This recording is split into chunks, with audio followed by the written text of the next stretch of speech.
အားလုံးပဲမင်္ဂလာပါကျွန်တော်ဒီနေ့တင်ဆက်ပေးမယ့်အကြောင်းလေးကတော့ cooking method အကြောင်းကိုပဲတင်ဆက်ပေးသွားမှာဖြစ်ပါတယ် cooking method တွေကအမျိုးအစားအများကြီးရှိတဲ့ကြောင့်မလို့လေကျွန်တော်တို့က part 1 part 2 part 3ဆိုပြီးတော့အပိုင်းတွေအများကြီးခွဲပြီးတော့တင်ဆက်ပေးထားပါတယ်အခုဒီကျွန်တော်တို့အခုတင်ဆက်တဲ့အပိုင်းမှာတော့ကျွန်တော်တို့ကfry method grill method ပြီးသွားရင်ကျွန်တော်တို့ baking method ပေါ့နော်မျိုးစား၃မျိုးကိုတင်ဆက်ပေးမှာဖြစ်ပါတယ်fry method ဆိုတော့ကျွန်တော်တို့ကကြော်တဲ့ niche နဲ့အကြောင်းကိုကျွန်တော်တို့ကတင်ဆက်ပေးရမှာဖြစ်ပါတယ်နော်ကြော်တဲ့နေရာမှာကျွန်တော်တို့ကအမျိုးအစားတွေအများကြီးခွဲထားပါတယ်ဘယ်နှမျိုးလဲဆိုတော့ကျွန်တော်၅မျိုးတောင်ခွဲထားပါတယ်နံပါတ်1အနေနဲ့ကတော့ကျွန်တော်တို့က pan fry method ပါ pan fry method ဆိုတော့ကျွန်တော်တို့ကဥရောပမှာကျွန်တော်တို့ကဒဲအိုးလေးတွေနော် pan ဒဲလေးနဲ့ကြော်တဲ့ niche ဖြစ်ပါတယ်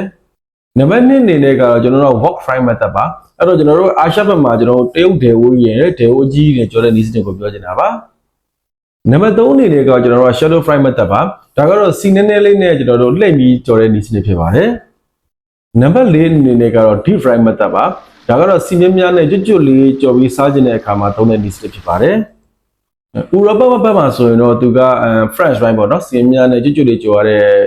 အရာမျိုးပေါ့ကျွန်တော်အာရှဘက်မှာဆိုရင်တော့ tempura ကြော်လို့ပေါ့နော် tempura ကြော်ဆိုတဲ့စီမြင်းများကျွတ်လေးကြော်ရဒါဒီအကုန်လုံးက deep fry method ပါ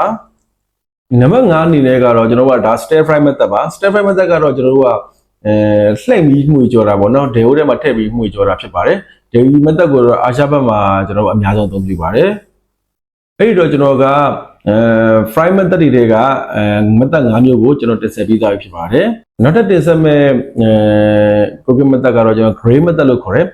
grill method ဆိုတော့သူကအပေါ်မီးနဲ့กินတာရှိတယ်အောက်မီးနဲ့กินတာရှိတယ်ပေါ့နော်ပြီးတော့အပေါ်မီးအောက်မီးနဲ့ညှက်ပြီးกินတာရှိတယ်ပေါ့နော်အဲ့တော့ကျွန်တော်တို့ပြောချင်တာကအပေါ်ကနေပြီးတော့ပဲမီးနဲ့กินအောက်ကနေပဲမီးနဲ့กินဒါမှမဟုတ်အပေါ်နဲ့အောက်နဲ့ညှက်ပြီးတဲ့ပဲမီးပြိုင်ပြီးกินဒါကတော့ grill method ပါမီးกินတဲ့ niche ပဲဖြစ်ပါတယ်နောက်တစ်ခုအနေနဲ့ကကျွန်တော် baking method ပါ baking method ဆိုတော့မီးဖုတ်ခြင်းကိုပြောချင်တာပါကျွန်တော်ဒီ baking method မှာကျတော့သူကမီးဖုတ်တာဖြစ်လို့စီမလိုပါဘူးမီးနဲ့ဓာတ်ထိတွေ့တာဖြစ်နေပြီမီးနဲ့ဓာတ်ထိမတွေ့ပဲခက်ခွာနေกินတာပဲဖြစ်နေပြီเนาะဒါဒီအကုန်လုံးက baking method ထဲမှာကျုံဝင်ပါတယ်ဒီနေ့တော့